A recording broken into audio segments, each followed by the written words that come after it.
Welcome. The cat says welcome as well. This is Anthony with True Diamond Heart, continuing our video series, Love, Truth. Love in its body form, in its greeting card form, in its love song movie form, is a relative phenomena. It's based upon history. We love people that we've had a lot of history with, whether we like them or not. We love them, and we feel varying degrees of love and different things at different times for these people. And it's based on what someone can do for me, how they can make me feel.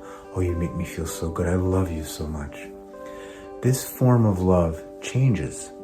It changes depending on the history, on how the person behaves, how the animal behaves, how the plant behaves. If it's in accord with what I want, then the love is there. If it's not, the love wavers, it changes, it can change very quickly into hatred. The closest we have to absolute love on the physical world, now many relationships partake of this or have some element of it, but the mother-child. The mother-child is a biological program, just deep, conditioned, unconditional love, condition of unconditional love. It's very hard for a child, for a mother that is tuned into this program, which most women are just by biology, and men are as well, but less so, to stop loving a child no matter what that child does. Now, the child may grow into something that can't be close, that's dangerous, but the love is unconditional. That's as close as we get. And many relationships partake of this. This is the relative love of the body, of time. The absolute love that is liberation, that is what all the poets are trying to talk about, unless they're speaking of romantic love, which they usually are actually. But the philosophers and the mystics and the prophets, the love that these people are speaking of, that they're experiencing, that you experienced 2 videos ago when we did a love meditation. If you did that, you can go back if you want and find it on the YouTube, True Diamond Heart YouTube channel, if you haven't done it. That love is without conditions and without time. It's not a love of place or of conditions or of circumstances or of history or of anticipation. It's simply a state of recognition, of truth, meaning on the level of the very small and the very large, there is only one field of energy with different manifestations. This plant and I are no different, except for with some little, if you go far away, you won't even see anything. That's how similar we are. We fade into the nothing that surrounds and permeates all of manifest reality.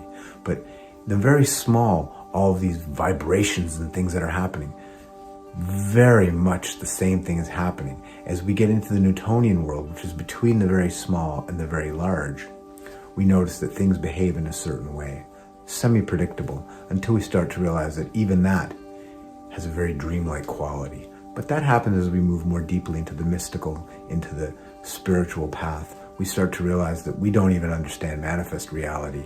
It behaves in predictable ways for those who are looking for predictable ways. Once we drop the idea of what we're sure is going to happen, how things have to be, I'm telling you, things don't always obey physical law. It's quite incredible. It's another topic. The state of unconditional love is that love that Jesus was, that Buddha was. Buddha spoke of compassion, Jesus spoke of love, just different words for the same thing. That all enlightened or moving towards enlightened beings, to the extent we're moving into and towards enlightenment. Now, why do we want enlightenment? Because it feels amazing, because it's our ultimate destination, our home. It's where we're called to. It's what we need to become and what we're here to learn to become on Planet School. That, to the extent we are with unconditional love, which means recognition of the self in all, and that flowing, beautiful, connected love, there's no other word for it, for that various manifestation of self. To the extent we're with that is to the extent we are enlightened, to the extent we are with God or love or truth. All of these being synonyms. Absolute love, unconditional, unchanging, timeless love. This is the call of your deepest self. That's why you're sitting here, because love, which is what you are, is calling to you and saying, my dear, my honey, my love, my child, enough confusion. Allow the wisps and the clouds and the veils of confusion and just lost desire and lost ideas of who I am and who I think others think I am. Allow that to just be. And I, love that I am, will take care of you in a way that's so magnificent. You won't wonder because you'll know why you didn't, but you'll be extremely happy in a non-relative way. Absolutely happy, not dependent on conditions or other people or even what happens within yourself. Just with peace and perfection. That's what you're looking for.